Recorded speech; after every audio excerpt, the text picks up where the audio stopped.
सम्मान।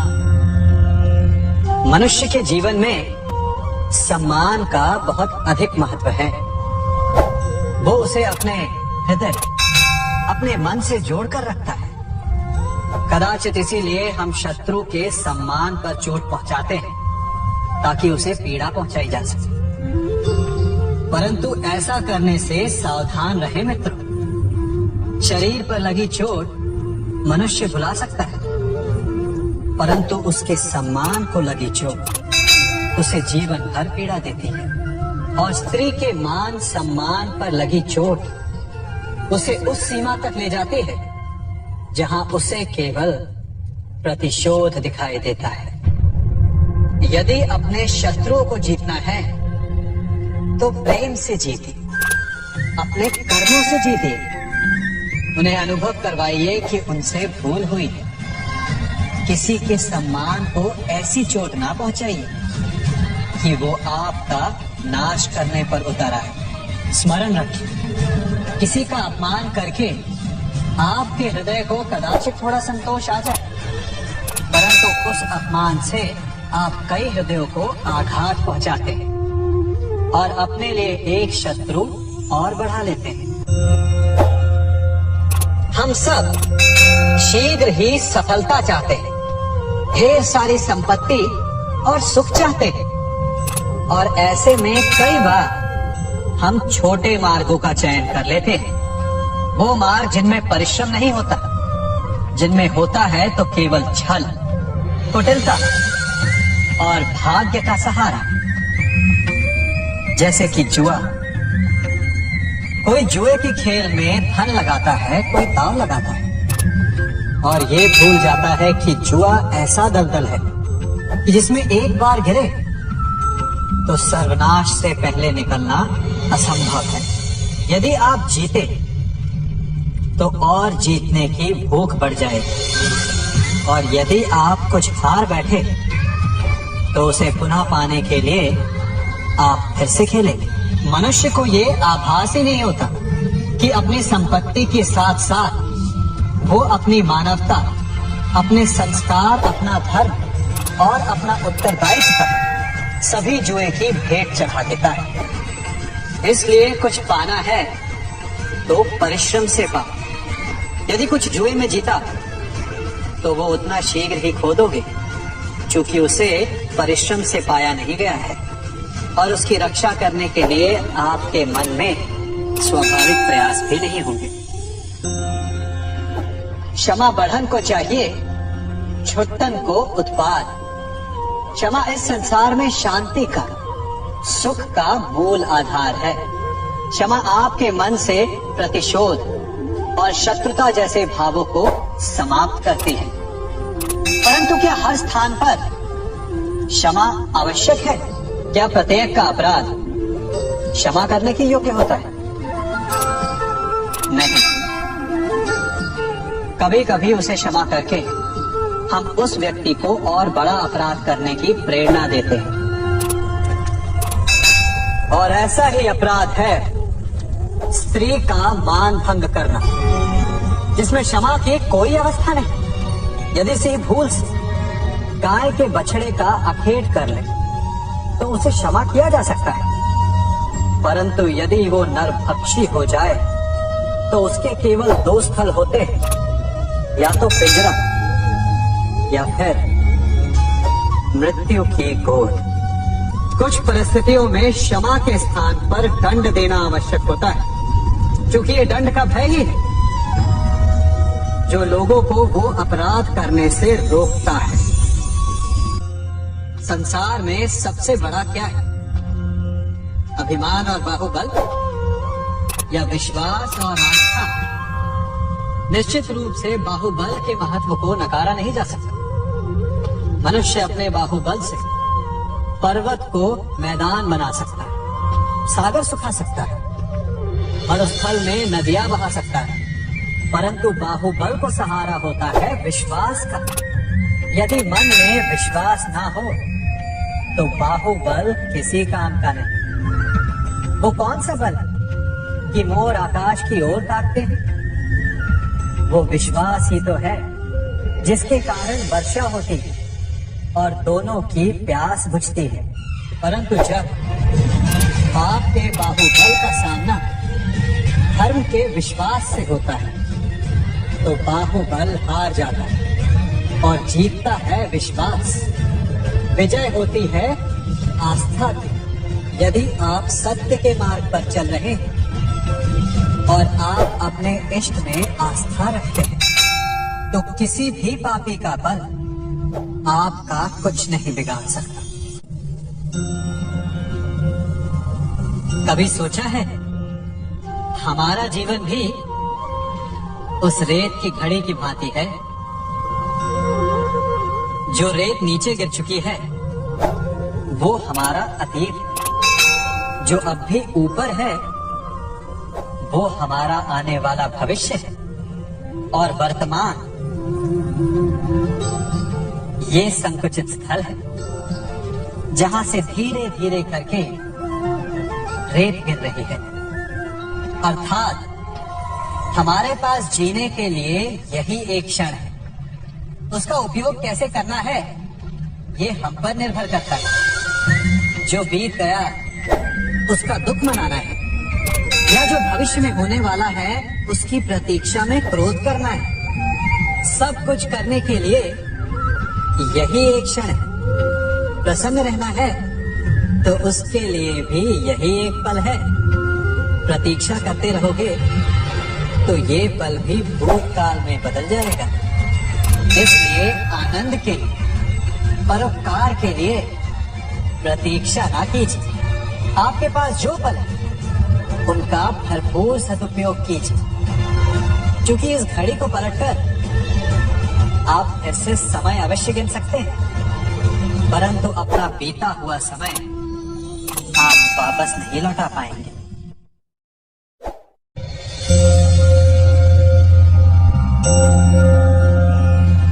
मनुष्य के जीवन में संतान का बहुत महत्व है। उस संतान के लिए वो कितने कष्ट सहता है, उसे पालता है, पोसता है, और यदि यही संतान संताप का कारण बन जाए तो क्या ये उसका दोष है? अधिकतर ये दोष हमारे लालन पालन का होता है। बचपन में बालक के हठ को मानकर हमें आनंद की अनुभूति अवश्य होती है, परंतु धीरे धीरे अपने बालक के हठ को मानकर उसके हठ के दास हो जाते हैं। एक हठी उद्दंड और असंस्कारी संतान उस सूखे वृक्ष के समान होती है कि यदि जिसमें आग लग जाए तो वो सारे वन को भस्म कर डाले। और स्मरण रहे, जब उसमें अग्नि लगती है तो सबसे पहले वो स्वयं के घर को ही भस्म करती है। इसलिए जब आवश्यकता हो तो अपनी संतान के हठ का विरोध करें, उसे रोके, क्योंकि यदि समय रहते ऐसा ना किया गया तो भविष्य में इस समस्या के परिणाम गंभीर हो सकते हैं।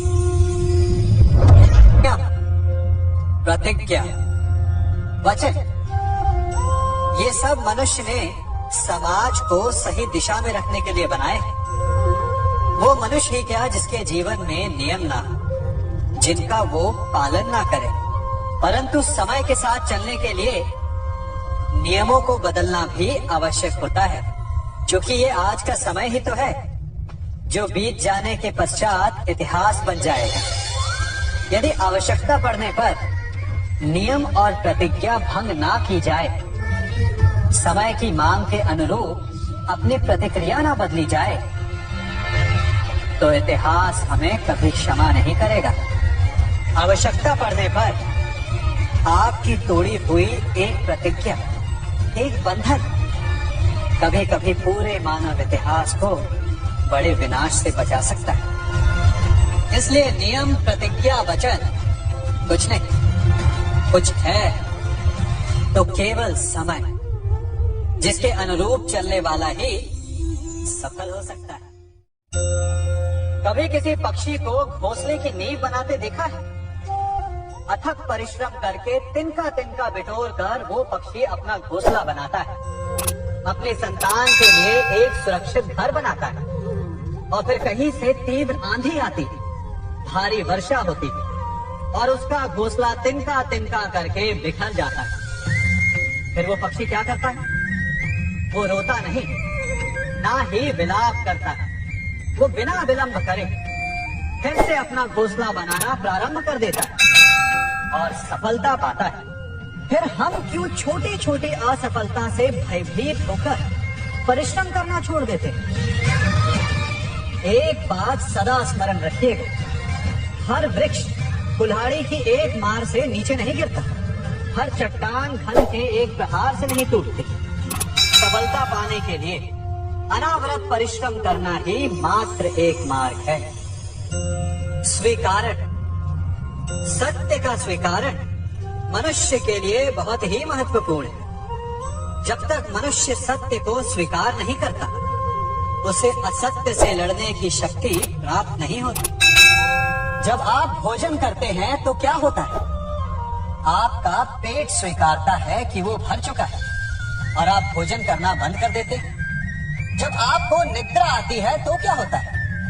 आपका मन स्वीकारता है कि आपका शरीर थक चुका है और उसे विश्राम की आवश्यकता है। उसी प्रकार जब आपको किसी व्यसन को रोकना हो तो आपको स्वीकारना पड़ता है कि बहुत हो चुका है, चाहे वो लालच हो या मदिरापान। उस व्यसन का त्यागना तभी प्रारंभ होता है जब आप ये स्वीकार कर लेते हैं कि आप उस व्यसन के बंधन। संसार का सबसे बड़ा पाप क्या है? असत्य बोलना, हत्या कर देना, चोरी करना या किसी का अपमान करना। संसार का सबसे बड़ा पाप है किसी निर्बल को सताना, और संसार का सबसे बड़ा दंड भी उस निर्बल के मुख से निकली हाय है। आप देख रहे हैं मैं क्या कर रहा हूँ? मैं लौ पिघला रहा हूँ और ये लौ पिघलता है इस चमड़ी की बनी धूनकी से निकली हवा से। तनिक सोचिए, एक मृत पशु की खाल से बनी धूनकी कितने कठोर लोहे को भस्म कर सकती।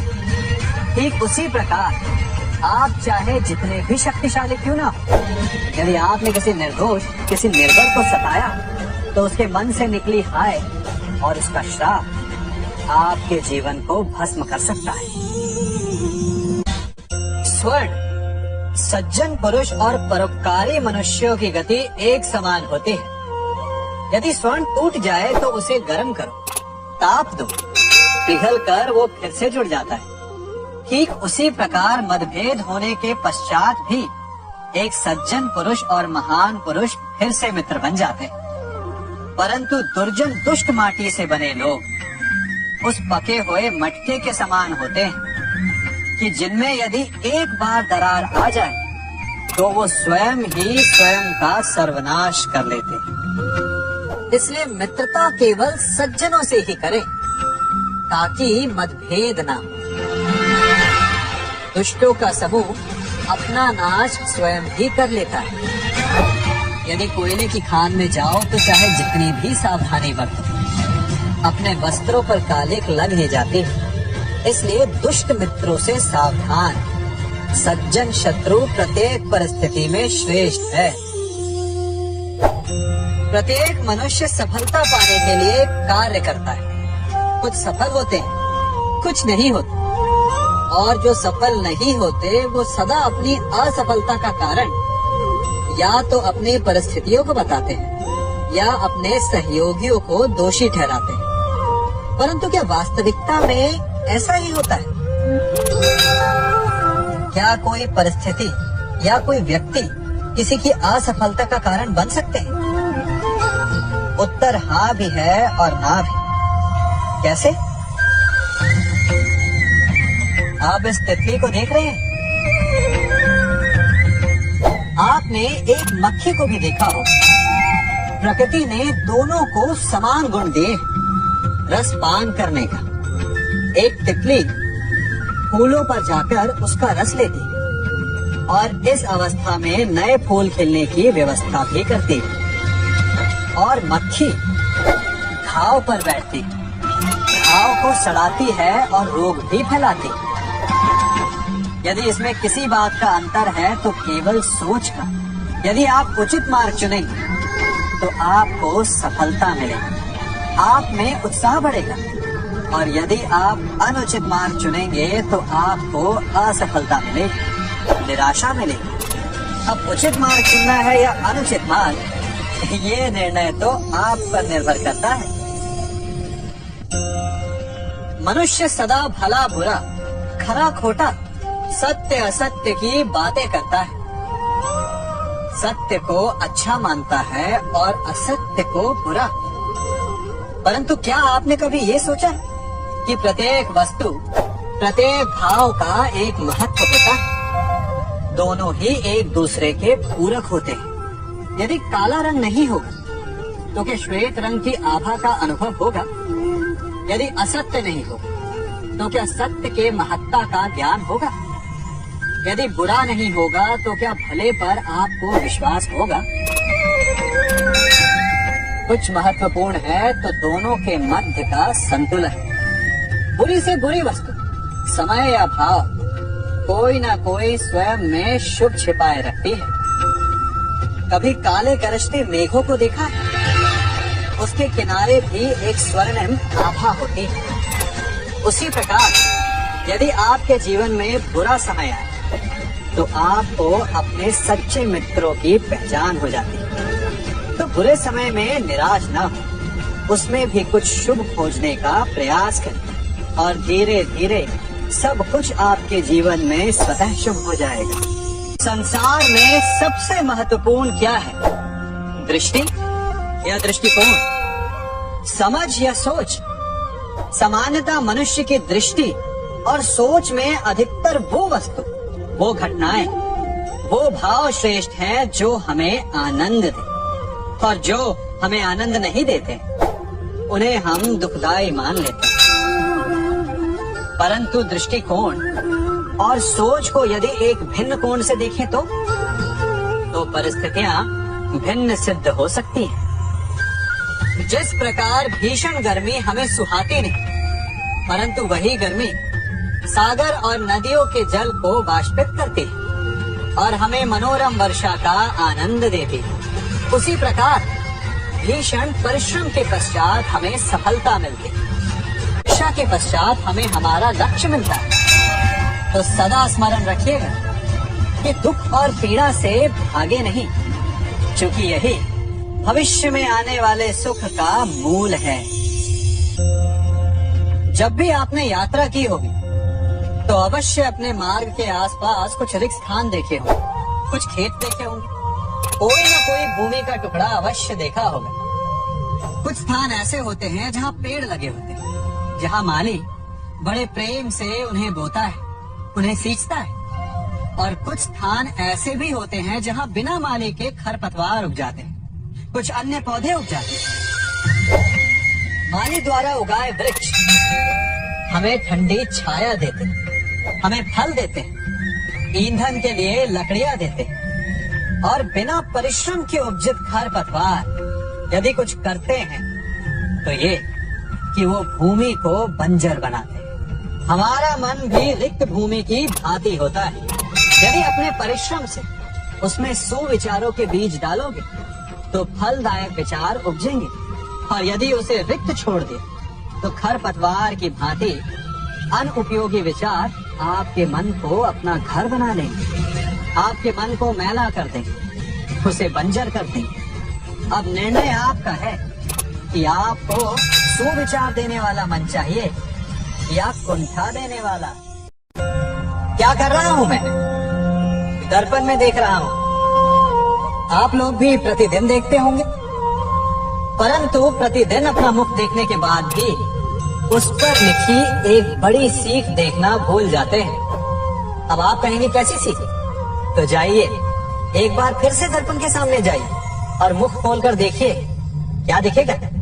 दंत पंक्ति और जीभा, है ना? अब विचार कीजिए, दंत जन्म के पश्चात आते, एक नहीं 2 बार आते, परंतु मृत्यु से पूर्व नष्ट हो जाते हैं, और जीभा जन्म से पहले से होती है, परंतु मनुष्य के मृत्यु के पश्चात भी उसके अस्तित्व में रहती है ना आश्चर्य की बात। दंत कठोर होते हैं, जीवा कोमल, परंतु फिर भी दंत नष्ट हो जाते हैं, जीवा नहीं होती। यही रहस्य है कि हठी और कठोर लोग शीघ्र नष्ट होते हैं और कोमल लचीले आवश्यकता के अनुसार स्वयं में परिवर्तन ला सकने में सक्षम लोगों का ही अस्तित्व रहता है। अर्थात परिस्थितियों के अनुसार स्वयं को लचीला बनाना सीखिए और आपका जीवन सरल हो जाएगा। संबंध एक सहारा होता है जीवन का, और संबंधी वो होते हैं जिनसे आवश्यकता पड़ने पर सहायता मांगी जा सके, जिन पर विश्वास किया जा सके कि बुरे समय में वो हमारे काम आएंगे। कभी ऐसा भी हुआ होगा कि आपके पास कोई सहायता मांगने आया, या ऐसा भी हो सकता है कि आप किसी के पास सहायता मांगने गए हैं, परंतु प्रश्न ये उठता है कि क्या केवल किसी के मंतव्य में उसकी सहायता इसीलिए कर देनी चाहिए क्योंकि वो आपका संबंधी है? अब आप कहेंगे कि ये कैसा प्रश्न हुआ। तनिक सोचिए, एक अस्त्र बनाने वाला जब अस्त्र बनाता है तो ये अस्त्र किसको देना है उसका अधिकार उसी के पास होता है। वो चाहे तो ये अस्त्र किसी को भी दे सकता है, वो एक सैनिक को भी दे सकता है या एक डाकू को भी, और यही अस्त्र दो भिन्न कार्य कर सकती है। यदि डाकू के हाथों में आ गई तो उसका भय दिखाकर वो लोगों को लूटेगा, निरपराधों का रक्त बहाएगा। सहायता करने वाले की भी अवस्था ऐसे ही होती है। इसलिए किसी की सहायता करने से पूर्व ये विचार कर लेना आवश्यक है कि किसे क्या, कब और कितनी सहायता देनी चाहिए कि उसका दुरुपयोग ना हो। यदि आपकी सहायता से कोई अधर्म हो तो उसके उत्तरदायी आप भी होंगे। जीवन में कई बार ऐसे अवसर आते हैं कि आप लोगों से मिलने जाते हैं और उनसे कुछ आकांक्षाएं भी रखते हैं, और कई बार जीवन में ऐसे अवसर भी आते हैं कि लोग आपसे मिलने आते हैं। इसलिए अतिथियों का सम्मान करने से पूर्व सदा कुछ बातों को स्मरण रखना आवश्यक होता है। यदि कोई आपके पास मिलने आता है तो उसके 3 कारण हो सकते हैं। पहला कारण होता है हाँ, दूसरा अभाव और तीसरा प्रभाव। तो जैसा अतिथि उसको वैसा ही सम्मान दे। यदि आपके पास कोई भाव से आए तो उसे केवल आपका प्रेम चाहिए, आपका सानिध्य चाहिए, और यदि कोई अभाव में आया तो उसकी उतनी सहायता अवश्य करें जितना आप करने में सक्षम हो, परंतु इतनी अधिक भी ना करें कि वो उस सहायता का दुरुपयोग कर बैठे। और यदि कोई प्रभाव में आया तो स्वयं पर अभिमान ना करें, क्योंकि कभी न कभी जीवन में आप भी भाव, अभाव और प्रभाव के चक्रव्यूह में फंस सकते हैं।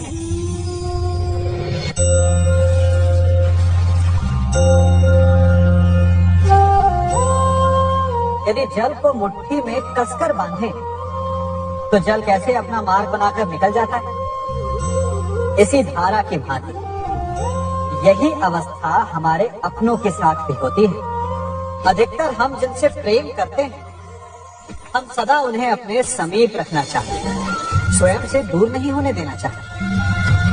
चिंता करते हैं, भय खाते हैं कि कहीं उनके साथ या उनसे कुछ बुरा घटित ना हो जाए, और ऐसे में हमारे अपने ही हमसे दूर हो जाते हैं, एक मुट्ठी में बंधे जल की भांति।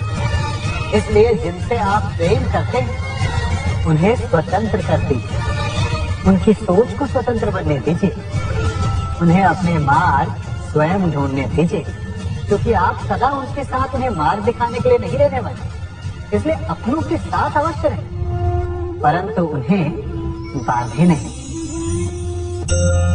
जन्म के पश्चात बालक जब पहली बार अपने नेत्र खोलता है तो उसका मन उत्सुकता से भरा हो कि ये संसार क्या है, उसे क्या दिख रहा है। ये उसके जीवन का नया आरंभ होता है। परंतु जैसे हम धीरे धीरे बड़े होने लगते, अनुभव अर्जित करते हैं, हमारे मन की उत्सुकता, हमारे जीवन का चाव होने लगता है। तनिक सोचिए, जब हम सुबह सोकर जगते, अपनी आंखें खोलते, तो उसे ही हम अपने जीवन का प्रारंभ समझ ले तो सुबह से लेकर संध्या तक के समय को ही अपने जीवन जीने का समय समझ ले तो कितनी स्फूर्ति आ जाएगी आप, कितने काम कर पाएंगे, कितने लक्ष्य अर्जित कर पाएंगे। पलों से मिलकर घड़ी बनती, घड़ी से मिलकर प्रहर, प्रहर से मिलकर दिन बनते हैं और दिनों से माह और वर्ष। यदि आप अपना हर पल, हर प्रहर विश्वास से, हर दिन उत्साह से जिए, तो आपका संपूर्ण जीवन सार्थक हो सकता है। मनुष्य अपना जीवन विश्वास पर जीता है, परंतु विश्वास किसका? तनिक सोचिए, किस पर विश्वास है आपको? महापुरुषों की कही बातों पर, ग्रंथों में लिखे ज्ञान पर, माता पिता की सीख पर, या मित्रों के दिए गए निर्देशों पर, या फिर मेरी कही बातों पर? ये सब विश्वास अपूर्ण है जब तक आपको स्वयं पर विश्वास ना हो। यदि विश्वास करना है तो पहले अविश्वास करने के विज्ञान को भी सीखना चाहिए। आप किसी की बातों पर विश्वास न करें, आप अपने मन से पूछें, अपनी अंतर आत्मा से प्रश्न करें, और जो उत्तर मिलेगा वही सबसे उचित होगा। जब आप अपने मन, अपनी अंतरात्मा पर विश्वास करना सीख जाएंगे तो नीति ज्ञान सब आपके भीतर से स्वतः उमड़ेगा। और यदि आप स्वयं पर ही विश्वास ना कर पाए तो धर्म ग्रंथों में लिखे श्लोक, महापुरुषों की वाणी, माता पिता की सीख या मित्रों का निर्देश कोई भी लाभ नहीं दे पाए। एक पिता होने के नाते आप अपनी संतान के लिए क्या करते हैं? उसके लिए बहुत सारी सुविधाएं जुटाते, बहुत सारा धन कमाते है ना? और क्या आपको ऐसा लगता है कि यही उचित है आपकी संतान के लिए? इस पंछी को देख रहे हैं, ये भी संतान को जन्म देता है, उन्हें पालता है, पोसता है, उड़ना सिखाता है और भोजन का प्रबंध भी करना सिखाता है। परंतु उनके बड़े हो जाने के बाद उनके लिए अलग से घोंसला नहीं बनाता। क्यों? क्योंकि यदि इसने संतान को सब कुछ करके दे दिया तो संतान क्या करेगी? वो अपनी संतान को तब तक भोजन कराता है जब तक उसकी संतान स्वयं भोजन का प्रबंध करने में सक्षम नहीं हो जाता। और उसका लाभ ये मिलता है कि उसी की भांति उसकी संतान आत्मनिर्भर बनती है। इसलिए अपनी संतान को उतनी ही सुविधाएं दें जितनी आवश्यक है। मोह को त्यागे। आपका उनसे मोह उन्हें कभी आत्मनिर्भर नहीं बनने देगा। अपनी संतान को कर्म करना सिखाइए। यदि आपकी संतान कर्म करना सीख गई तो वो धन स्वयं कमा लेगी। और यदि वो आलसी, अकर्मण्य बन बैठे तो आपके संचित धन का भी नाश कर देगी। संसार में सबसे बड़ा संबंध कौन सा है? अब आप पूछेंगे कि ये कैसा प्रश्न हुआ? इसका उत्तर तो बड़ा सरल है, यही ना? परंतु इस प्रश्न के भी कई उत्तर हैं। कोई कहेगा माता और पुत्र का संबंध, तो कोई कहेगा पिता पुत्री का संबंध, तो कोई पति पत्नी का, और तो कोई भक्त और भगवान का संबंध। परंतु तनिक गहराई से देखेंगे तो पाएंगे कि ये सारे संबंध या तो जन्म से जुड़े होते हैं, या समाज में बना दिए जाते हैं, या फिर किसी आकांक्षा के चलते बनते हैं। तो सबसे बड़ा संबंध कौन सा होता है? उलझ गए ना? सबसे बड़ा संबंध होता है मित्रता का, क्योंकि मित्र हम स्वयं चुनते हैं। जिसमें ना कोई आकांक्षा होती है, ना ही कोई स्वार्थ छिपा होता है। यदि कुछ होता है तो केवल साथ का आनंद। अपने बीते दिनों को स्मरण कीजिए। जब आप घर से बाहर निकलते होंगे तो सबसे पहले किसका स्मरण होता था? मित्र का। परंतु जैसे जैसे मनुष्य बड़ा होता जाता है, सफल होता जाता है, मित्र छूटते जाते हैं और फिर वो अपनी आय, अपने जीवन के स्तर के अनुसार मित्रता करने लगता है।